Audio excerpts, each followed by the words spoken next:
नमस्कार दोस्तों। चलिए हम लोग शुरू करते हैं आज मैथ का इंट्रोडक्शन क्लास। हम विकास सर मैथ्स में रिलेटेड जितनी भी परेशानियां होती हैं बच्चों का, खास करके एसएससी वाले छात्रों को, बैंकिंग तैयारी करने वाले छात्रों को, रेलवे तैयारी करने वाले छात्रों को, तो पूरे मैथ को हम कैसे कैसे करके आपको हम बताएंगे कि कैसे आप तैयारी करेंगे तो आपका सारा सेक्शन बेस्ट हो जाए। जैसे होता क्या है कि कुछ बच्चों का रहता है मोटो कि भाई हमको एसएससी करना है, तो एसएससी वाले बच्चे तो एसएससी करते ही हैं, साथ में कुछ बच्चे ऐसे होते हैं जो एसएससी के साथ रेलवे की भी तैयारी करने में जुड़ जाते हैं। भाई एनटीपीसी का एग्जाम आने वाला है, ग्रेजुएशन कर चुके हैं, घर पे बैठे हुए हैं, क्या करना भाई, कैसे करना है, तो एसएससी के लिए मैथ पढ़ चुके हैं, रेलवे के लिए भी वो क्वेश्चन बनाने लगते हैं। तो मैं आपको बता दूं कि रेलवे एक ऐसा बोर्ड है, इसमें क्वेश्चन का स्ट्रेटजी जो होता है थोड़ा अलग टाइप का होता है। सीबीटी 1 में अलग होगा, सीबीटी 2 में अलग होगा। तो भाई सीबीटी 1 की बात अगर करते हैं तो सीबीटी 1 में जो बेस्ड ऑन क्वेश्चन होता है वो ज्यादातर एसएससी बैकग्राउंड का रहता है, लेकिन अगर सीबीटी 2 में जाते हैं तो क्वेश्चन का जो तरीका पूछने का होता है वो बैंकिंग टाइप का हो जाता है। तो रीजनिंग के भी सेक्शन में आप जा करके देखेंगे तो वैसा ही कुछ मिलेगा, मैथ्स के सेक्शन में भी ऐसा कुछ मिलेगा, थोड़ा सा पजल्ड हो जाता है। तो हम लोगों को क्या करना चाहिए, अगर बच्चे कोई नया है जो स्टार्टिंग से बैंकिंग की तैयारी, रेलवे की तैयारी, एसएससी की तैयारी करते हैं ना, तो भाई मैं उनको कहूंगा कि भाई आप किसी सेक्टर की तैयारी मत करो, पूरे मैथ की तैयारी करो। पूरे मैथ की अगर तैयारी आप करते हैं भाई तो क्या होता है कि आपको एसएससी, रेलवे, बैंक सारा तैयारी हो जाता है। लेकिन हमारे यहाँ जो बच्चे होते हैं ना, एसएससी करनी है सर, बैंक हमको करनी है सर, रेलवे की तैयारी कर, भाई रेलवे क्या होता है, बैंक क्या होता है, आप स्टार्टिंग के बच्चे हो ना।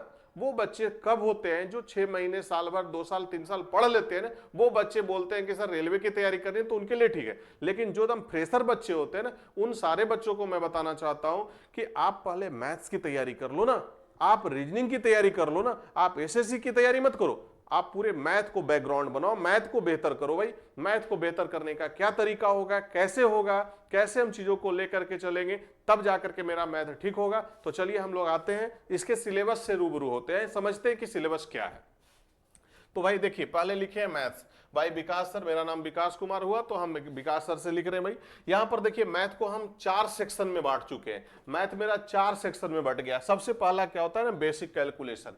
तो बेसिक कैलकुलेशन जिसमें हम कह सकते हैं जब तक आपका बेसिक ठीक नहीं होगा, बेसिक कैलकुलेशन है, यानी कि माइंड पजल, माइंड को कैसे शार्प करें, कैसे हम सोच करके चलें कि क्वेश्चन आया और दिमाग पर बातें बनना शुरू हो गया, कैलकुलेशन फास्ट करें। तो भाई बेसिक कैलकुलेशन का मतलब होता है कैलकुलेशन को माइंड में एडजस्ट करना। अगर आप माइंड में कैलकुलेशन को एडजस्ट कर लेते हो ना, तो डेफिनेट है कि आपका स्पीड वहां से एक बढ़ जाएगा। तो पहले आप बेसिक कैलकुलेशन करो। बेसिक कैलकुलेशन में आपको कम से कम 20 क्लासेस लग जाएगा भाई। तो 20 क्लास का चीज होता है, 20 क्लास में आपका जो है ना माइंड एकदम बिल्कुल का बिल्कुल फ्रेश हो जाएगा, लगेगा कि नहीं ये चीजें बहुत बेस्ट होने वाला है। और कैलकुलेशन तो मैं ऐसा फास्ट कर दूंगा, ऐसा फास्ट करूंगा कि आप डाटा को देखोगे और फटाफट आंसर बताओगे। तो इतना करने के लिए आपको 20 क्लासेस आपको करना होगा भाई।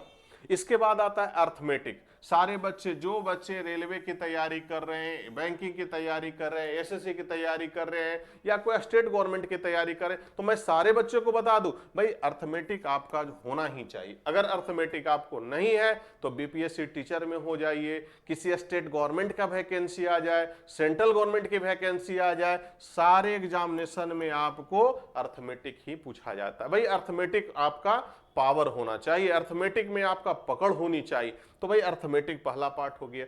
आप इसके बाद हम लोग क्या बना रखे हैं, 2 अलग अलग पार्ट में हम एडवांस मैथ रखे हैं। एडवांस मैथ 1 में क्या है, 1 एडवांस मैथ में हम लोग जो है लेके चलेंगे स्पेशल बैंकिंग वाले के लिए और सीबीटी 2 वाले के लिए। जो बच्चे रेलवे की तैयारी कर रहे हैं, इसमें सीबीटी 2 का क्वेश्चन कैसे आएगा, किस तरह से क्वेश्चन का पजल बनाता है, कैसे इसमें हम लोग लेके चलते हैं। तो एक एडवांस मैथ हम बनाए हैं जिसमें आपको बैंकिंग वाले को बच्चे को रख रहे हैं। एक एडवांस ऐसा है जो स्पेशल किसके लिए है, एसएससी वाले और रेलवे वाले बच्चों के लिए।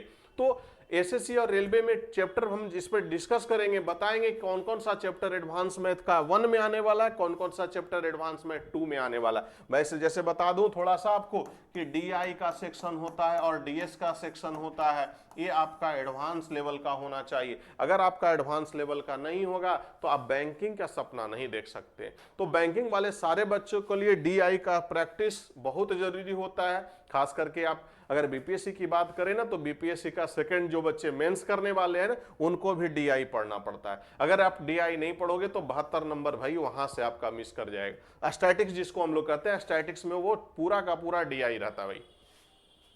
जो बच्चे यहां पर तैयारी कर रहे हैं, बैंक रेलवे की तैयारी और एसएससी की तैयारी करें, उनके लिए 5-6 चैप्टर ऐसा होता है जो काफी पावरफुल होता है। जैसे आप बात करें मेंसुरेशन की, ज्योमेट्री की, कोऑर्डिनेट ज्योमेट्री की, स्टैटिक्स की, इसके बाद ट्रिग्नोमेट्री है, हाइट एंड डिस्टेंस है, अलजेब्रा है, तो ये सारा जो सेक्शन होता है ना, ये होता है भाई। ये sir advance math second part में जब हम लोग लेके चलेंगे ना बच्चों को, तो बच्चे काफी डरते हैं, भागते हैं, सर एडवांस मैथ बड़ा ही पजल कर रहे हैं। भाई कुछ है नहीं, बिल्कुल अर्थमेटिक से भी वो आसान होगा, लेकिन आप प्रैक्टिस करने के लिए मेरे साथ तैयार रहे तो। बच्चे यहां पर क्या होता है ना कि अर्थमेटिक में थोड़ा कैलकुलेशन करना पड़ेगा, एडवांस मैथ में तो कोई कैलकुलेशन भी नहीं आता, डाटा को देखो फटाक से आंसर लगाओ, तो ये चीजें बिल्कुल फास्ट होगा।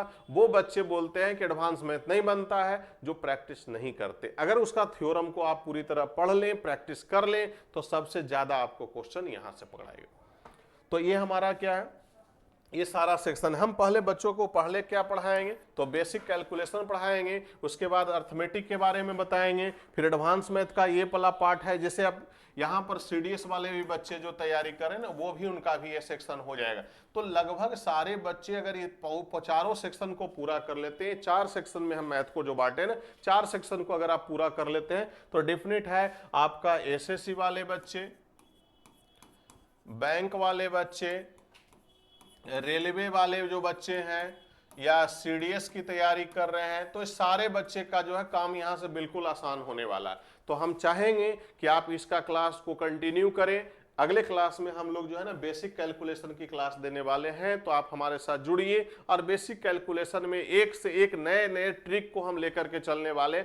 मतलब ऐसा सोच लो ना, जैसे हम लोग योगा करते हैं, योगा एक साधना है, साधना करके हम लोग अपने आप को मजबूत करते हैं, उसी प्रकार से यहां पर क्या है, मैथ का ये योगा है।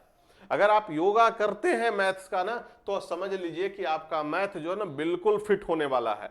मतलब जैसे आप बॉडी को फिट करने के लिए जिम जाते हैं, योगा करते हैं, उसी प्रकार मैथ को अगर ठीक करना है भाई, तो मैथ का योगा जो है ना यही है, यहीं पर उसका जिम है, यही इसका योगा है। यानी कि अगर ये सेक्शन को आप बारीकी से नहीं पढ़ते हैं तो आपका मैथ भी उसी तरह हो जाएगा जैसे बिना जिम का जाए हुए बॉडी लोग नहीं बना पाते हैं। तो वो दोनों सेक्शन की एक ही बात है। तो हम चाहेंगे कि आप हमसे जुड़िए और इसका जो जिम है उस जिम में आप आकर के शामिल हो जाइए, और देखिए फिर जिम करने के बाद आपका ब्रेन कैसे बनता है। जैसे जिम में जाते हैं बच्चे मसल्स बनाते हैं ना, उसी तरह से आप यहां पर आकर के आप अपना जिम करके अपना ब्रेन का मसल्स को मजबूत कीजिए, ब्रेन को मजबूत कीजिए और कैलकुलेशन को यूं ही उड़ा दीजिए। फटाफट फटाफट बनने वाला है। मतलब कैलकुलेशन को फास्ट करना है तो बेसिक कैलकुलेशन वाले पार्ट को आप क्लास कीजिए, देखिए बड़ा मजा आने वाला है। ठीक है, फिर मिलते हैं हम लोग अगले वीडियो में।